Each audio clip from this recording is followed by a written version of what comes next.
Have you ever looked at a stranger and felt like you've known them for 1,000 years? Or visited a place for the first time, yet knew exactly what was around the corner? Most of us call it déjà vu. Science calls it a glitch, but your soul calls it a memory. Before you took your first breath, you existed in a realm of pure light and perfect knowledge. But the moment you entered this physical body, a veil of forgetfulness was pulled over your mind. However, that veil isn't perfect. It has holes. Today, we are uncovering the 10 echoes of eternity that are still ringing in your spirit right now. If you've ever felt like an alien on this planet, pay very close attention to number 7. It's the reason you've been feeling so lonely lately. Chapter 1. The Burden of Eternal Homesickness. Have you ever been sitting in your own living room, perhaps surrounded by your family or friends, and suddenly been hit by an overwhelming wave of unexplained sadness? It is a hollow ache, a feeling that you want to go home, even though you are already standing right there. This is the most common soul memory humans experience, yet we often mistake it for clinical depression or simple loneliness. In the celestial realm, home isn't a physical structure with 4 walls and a roof. It is a state of absolute belonging, unconditional love, and a frequency of perfect peace. On Earth, everything is fragmented and conditional. Relationships require constant maintenance. Bodies inevitably get sick, and peace is only a temporary pause between 2 storms. Your soul remembers a dimension where effort wasn't required to be happy. It was your natural state of being. This is why, no matter how much money you earn, how many followers you gain, or how many luxury vacations you take, there remains a hollow spot in your heart that nothing in this material world can fill.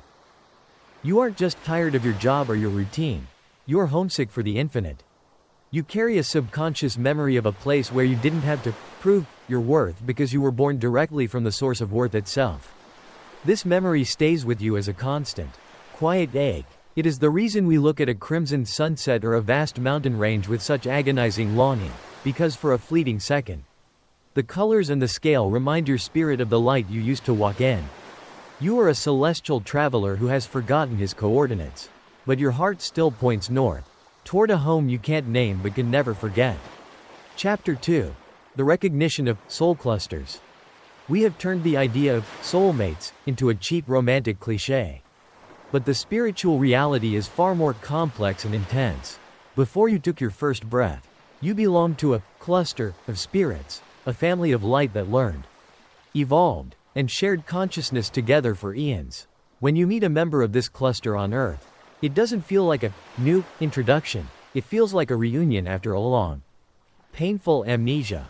Have you ever met a total stranger and, within minutes, felt as though you were speaking to an old friend? You didn't have to build trust through years of shared history. The trust was already there, baked into the vibration of their voice.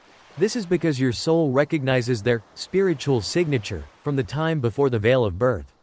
On the flip side, this also explains the unexplained repulsion you might feel toward someone who has never done anything wrong to you. Your spirit is picking up on a frequency mismatch or a karmic conflict that your human brain hasn't processed yet.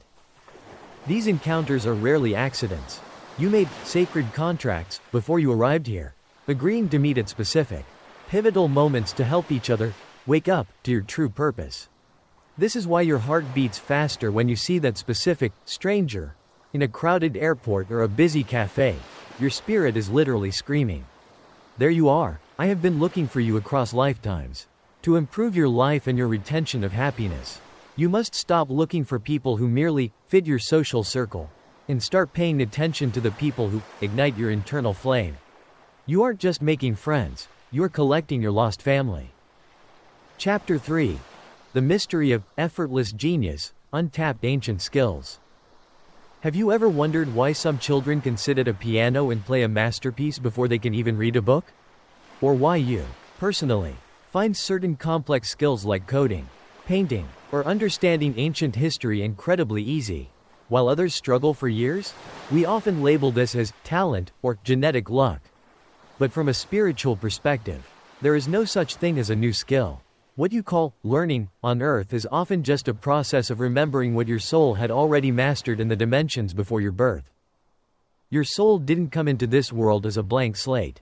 You arrived with a spiritual hard drive packed with experiences, wisdom, and creative frequencies gathered from eons of existence.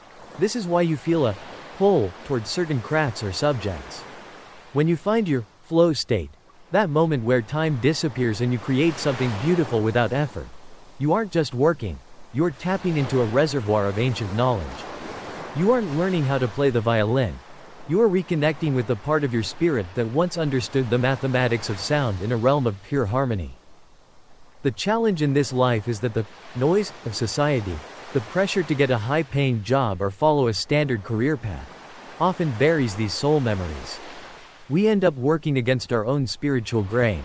But when you listen to that inner nudge toward a specific hobby or passion, you are actually following a breadcrumb trail left by your pre-mortal self.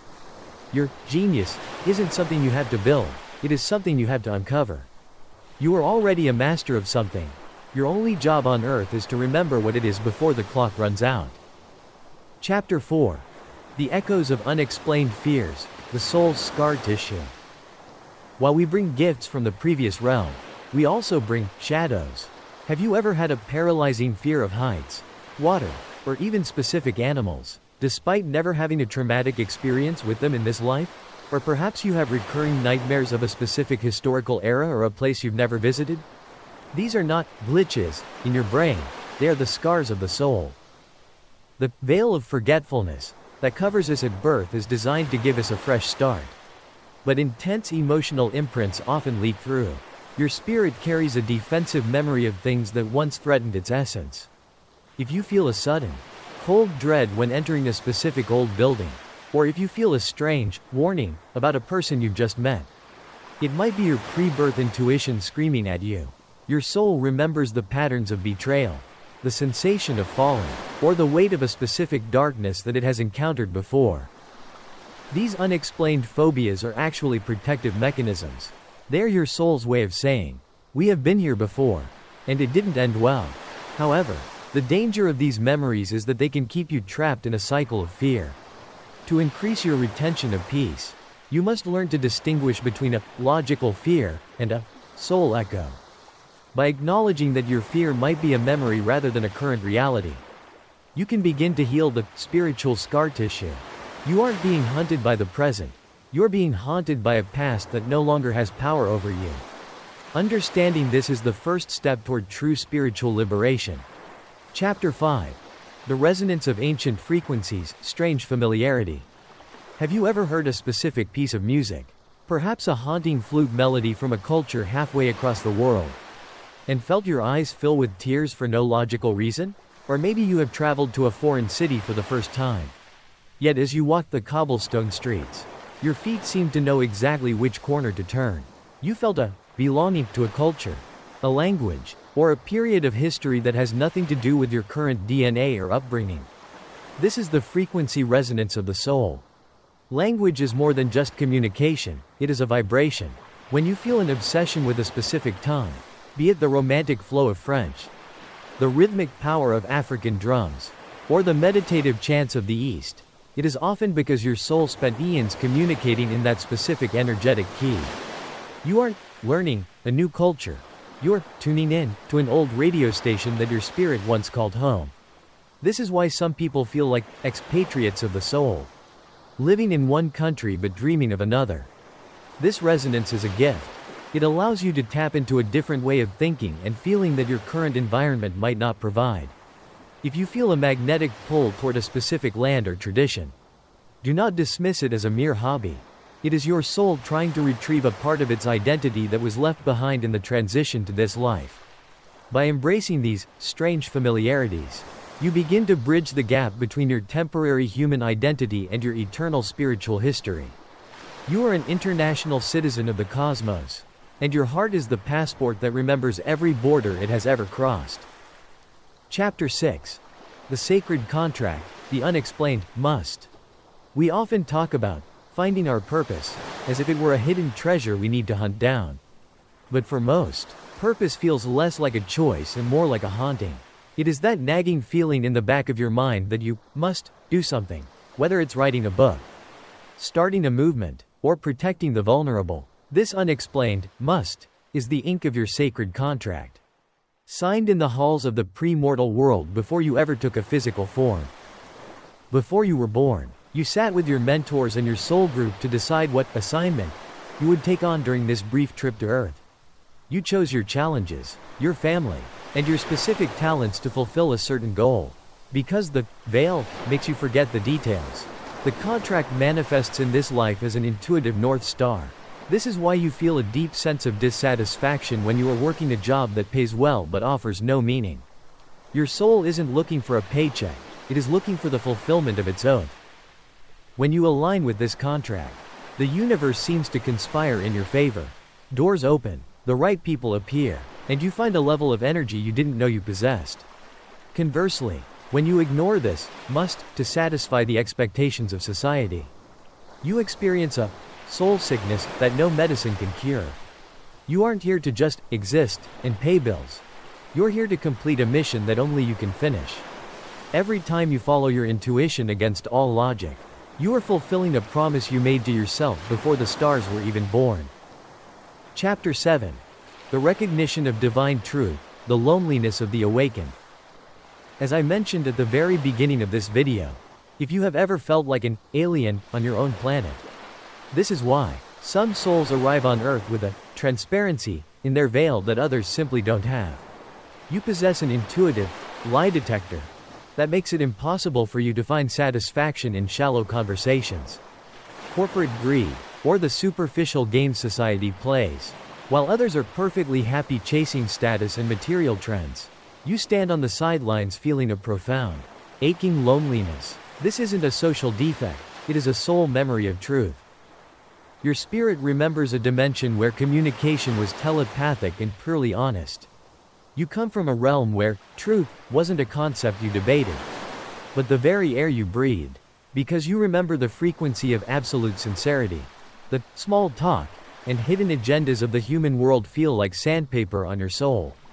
You are lonely not because you lack social skills, but because you are looking for a depth of connection that is rare in this physical density. This divine recognition is why you are often drawn to ancient wisdom, spiritual texts, or the silent company of nature rather than the noise of a crowded party. You are subconsciously scanning the world for echoes of the original truth. When you find a piece of art, a person, or a philosophy that resonates with that ancient memory, it feels like water in a desert. Stop trying to fit in with a world that is comfortable with illusions. Your loneliness is actually a lighthouse, signaling that you are here to help others remember the truth they have forgotten. You aren't weird, you're just remembering a higher standard of existence. Chapter 8. The sense of imminent change, the soul's internal clock. Have you ever felt a strange, internal pressure, a sense that time is running out, even when your life is technically going fine? It's a persistent feeling that you are waiting for an invisible clock to strike midnight, or that you are standing on the edge of a massive global shift. This isn't just anxiety caused by the news, it is your soul's internal clock syncing with the pre-birth timeline you agreed to follow. Before you entered this life, you were shown a map of your era. You chose to be born at this exact moment in human history because your soul knew this would be a period of intense transformation. Your spirit remembers the deadlines of your sacred contract. When you feel that restless urgency, it is often your soul nudging you to stop wasting time on trivialities and to get into position. You feel like something is coming because your spirit can already see the future from the perspective of the eternal, now it once inhabited. This memory of the big shift is why you feel a desperate need to simplify your life, to learn self-sufficiency, or to deepen your spiritual practice. Your soul is preparing you for a transition that your logical mind cannot yet comprehend.